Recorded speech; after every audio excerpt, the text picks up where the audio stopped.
sore saya ucapkan bagi Bapak Ibu Saudara-saudara yang dikasihi Tuhan, keluarga, dan lebih khususnya jemaat GPD Mendonga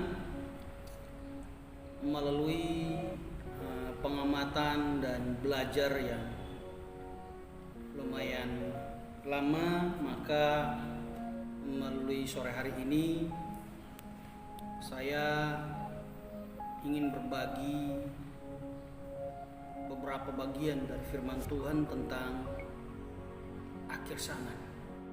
Dalam kitab Matius pasal 16 ayat 2, Alkitab berkata, "Tetapi jawab Yesus pada petang hari, karena langit merah kamu berkata hari akan cerah, dan pada pagi hari karena langit merah dan redup, maka kamu berkata hari buruk.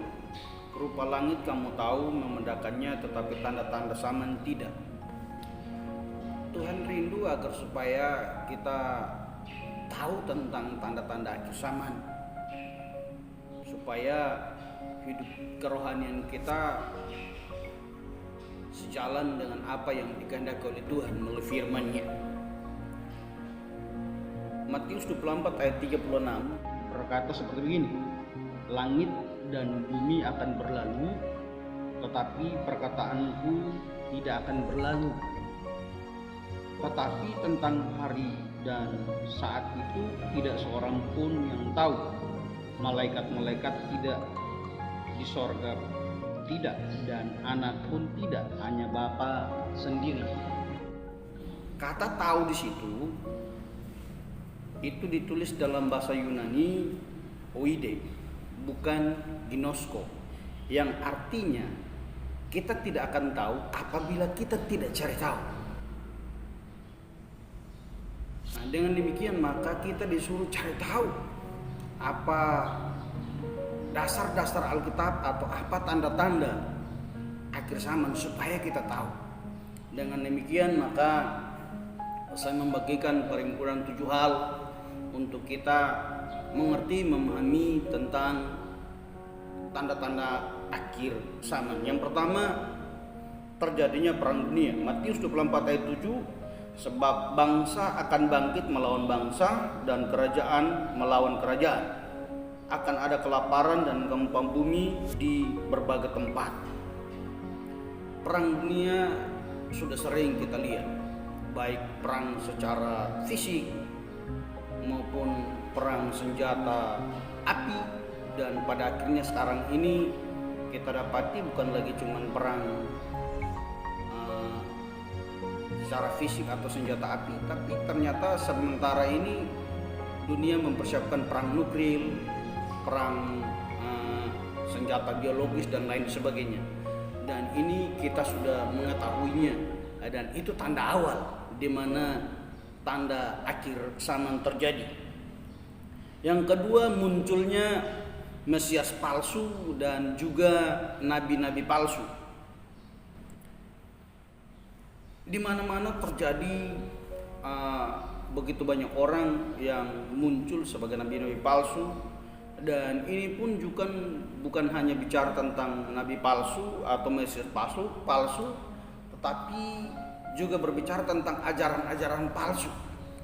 Dalam gereja pun muncul berbagai macam ajaran palsu dari hari ke hari, dari bulan ke bulan, minggu ke minggu. Itu terjadi banyak mujizat-mujizat palsu dan banyak hal yang hanya untuk mementingkan diri sendiri, untuk mencari keuntungan melalui ibadah dan kekristenan kita. Dan itu tanda yang kedua. Tanda yang ketiga ialah penurunan moral, atau biasa kerennya disebut degradasi moralitas. Moral manusia semakin hancur. Kalau saudara baca dalam 2 Timotius pasal 3 ayat 1 sampai 5, kurang lebih ada 8 jenis dosa yang terjadi ketika akhir zaman. Mereka beribadah, mereka memuji Tuhan, bahkan mungkin termasuk mereka melayani Tuhan, tetapi moralnya tidak sesuai apa yang Tuhan inginkan. dan itu juga terjadi di sekitar kita. Maka mari tanda yang ketiga ini kita dapat mengamatinya di sekitar kita, dan kita pahami itu bahwa itu tanda bahwa akhir zaman semakin dekat. Tanda yang keempat, ada tanda di langit dan tanda di laut. Lukas pasal 21 ayat 25 sampai 26 berkata seperti ini, dan akan ada tanda-tanda pada matahari dan bulan dan bintang-bintang, dan di bumi bangsa-bangsa akan takut dan kebingungan menghadapi deru dan gelora laut. Orang akan mati ketakutan karena kecemasan berhubung dengan segala apa yang menimpa bumi ini, sebab kuasa-kuasa langit akan gonjang. Ada tanda di laut, ada tanda di langit, dan tanda. Akhir-akhir ini banyak musibah yang terjadi.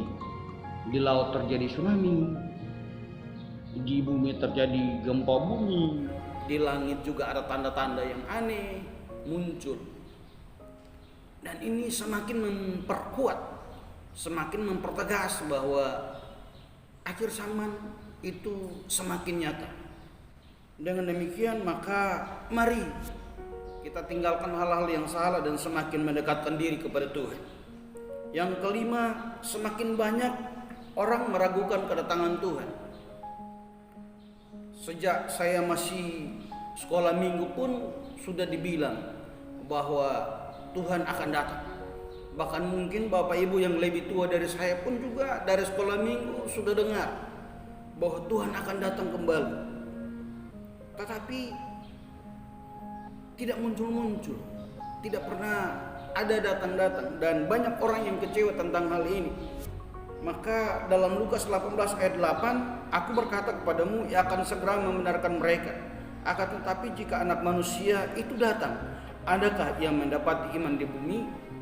Ketika kita semakin meragukan kedatangan Tuhan, maka iman kita mulai merosot, dan kita semakin apatis dengan kedatangan Tuhan.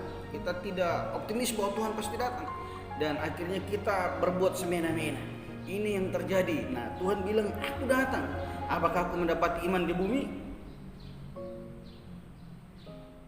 Tunjukkan bahwa saudara masih punya iman kepada Tuhan di akhir-akhir ini.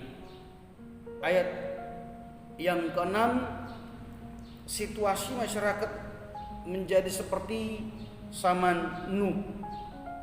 Dalam Lukas 17 ayat 26-27, dan sama seperti terjadi pada zaman Nuh, demikian pula lah halnya kelak pada hari-hari anak manusia. Mereka makan dan minum, mereka kawin dan dikawinkan, sampai pada hari Nuh masuk ke dalam batra, lalu datanglah air bah dan membinasakan mereka semua. Situasi masyarakat terjadi menjadi seperti zaman Nuh ini berbicara tentang pesta pora, seks bebas.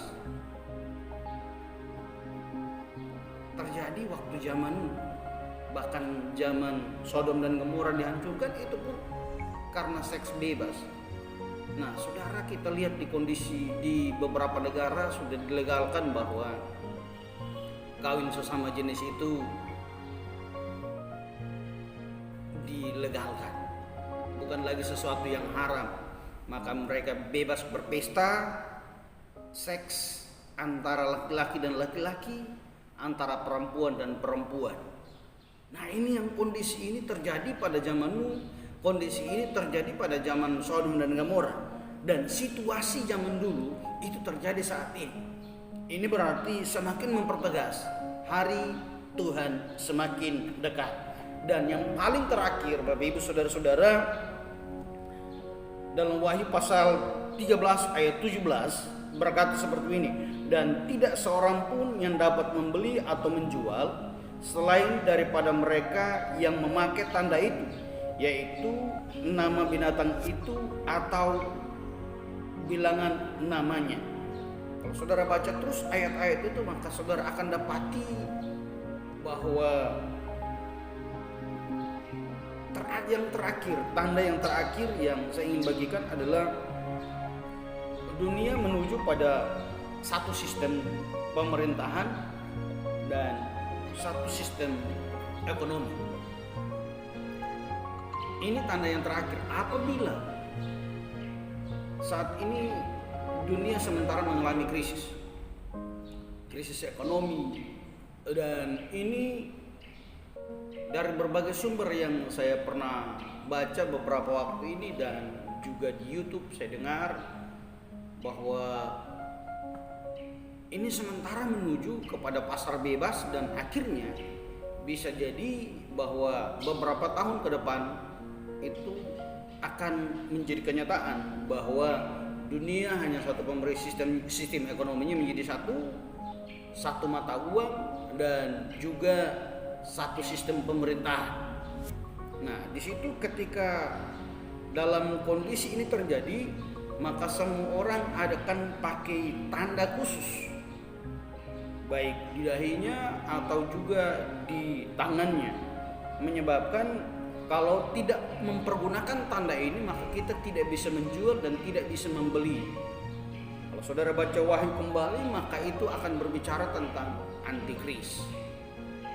Tapi percaya bahwa orang percaya sebelum kondisi itu terjadi, sebelum siksaan aneh antikris itu terjadi, maka orang percaya disingkirkan,